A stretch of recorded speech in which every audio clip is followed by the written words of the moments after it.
For today, if you're training, you're not going to be learning from me specifically. You're going to put some of what you learned to the test in your first quiz. So you should be able to refer to each previous lesson in this series to figure out how to do each section. This is what you're going to be building. A very, very simple website, but it'll test your knowledge of some of the HTML elements that we've learned here. So I'm not going to give you any hints here. Your job is to rebuild this from scratch in your own editor without seeing my source code first.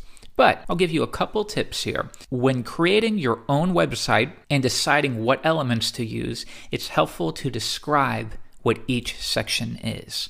So for example, we have our body, which is this whole window here, and it looks like it has a different background color. And then we have a top level heading here, and then we have just a little bit that describes our website, a paragraph, and then we have a list of some things that I enjoy, and then we have a subheading here of some quotes with just some gibberish quotes here. And it looks like within our quote, they're styled just a little bit differently. It looks like the text is centered and there's a border around our quote. So that's your job here. If you need to refer to a previous lesson, do so. But by tomorrow, you'll want to make sure that you have created this on your own. So get started.